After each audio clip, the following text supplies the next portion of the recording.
আসসালামু আলাইকুম। আওয়ামী লীগ সরকার পতন হলো, এই আওয়ামী লীগ সরকার পতনের পর অন্তর্বর্তী সরকার গঠন হলো। আওয়ামী লীগ সরকারের বিরুদ্ধে যে অভিযোগ ছিল যে আওয়ামী লীগ সরকার আসলে জনগণের ভোট কেড়ে নিয়েছে, ভোট দিতে দেয়নি, এটাই সবচেয়ে বড় কিন্তু একটা অভিযোগ।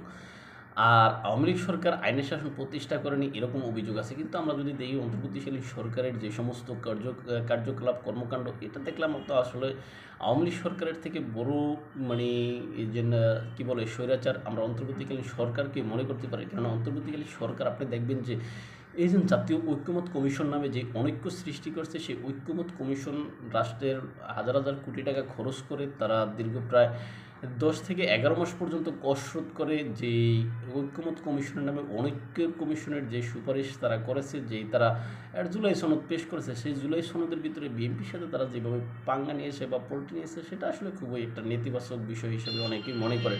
সুতরাং এই যে বিএনপির সাথে এরকম পল্টি নিয়েছে, সেটা একদিকে যদি আমরা রাখি, আবার আরেকটা বিষয় যে অন্তর্বর্তীকালীন সরকার এই যে নির্বাচন দিতেছে এরকম যে এটা করতেছে, এটাও একটা লোক দেখানো তামসা হিসেবে অনেকে মনে করতেছে।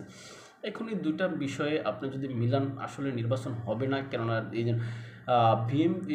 এনসিপি এবং জামাতের যে দাবি, ওই দাবি অনুযায়ী যে ফেব্রুয়ারিতে নির্বাচন যাতে না হয়, এই বিষয়ে তারা আসলে ঐক্যমত বিএনপি এবং জামাত, এনসিপি এবং জামাত। আর বিএনপির চাওয়া হয়েছে ফেব্রুয়ারির ভিতরে যে একটা দ্রুত নির্বাচন দেয়, নির্বাচন দিলে যারা সরকার আছে, যারা সরকার গঠন করবে তারা সংসদে যাবে, এই জন্য একটা নির্বাচন দেওয়া উচিত গণতান্ত্রিক প্রক্রিয়া অব্যাহত রাখার জন্য।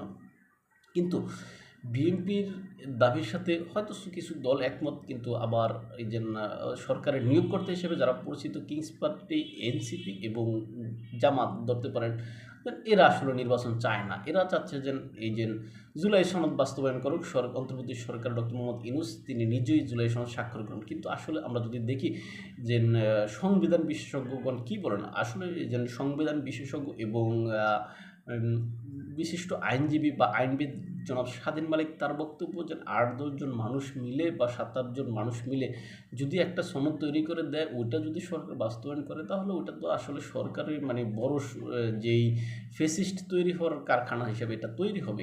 কেননা এই যে 8-10 জন মিলে জুলাই সনদ তৈরি করে দিল, এই জুলাই সনদ যদি আমনে যদি সংসদে মানে নিজে এটা মানে 270 দিন পরে এটা হয়ে যাবে, আপনার কার্যকর হয়ে যাবে। আপনি দেখেন জুলাই সনদ যদি পরবর্তী সংসদ যদি 270 দিনের ভিতরে কার্যকর না করে, তাহলে এটা অটোমেটিক্যালি কার্যকর হবে, এরকম বিধান সেখানে আছে। সুতরাং এটা বড় ধরনের ফেসিস্ট বা বড় ধরনের স্বৈরাচার হিসেবেই দেখেন ডক্টর স্বাধীন মালিক। সুতরাং এই হিসেবে অন্তর্বর্তীকালীন সরকার যে আপনার স্বৈরাচারী কার্যক্রম করতেছে, আসলে এটাকে না বলাই উচিত বলে আমি মনে করি। ভালো থাকবেন সবাই। আসসালামু আলাইকুম।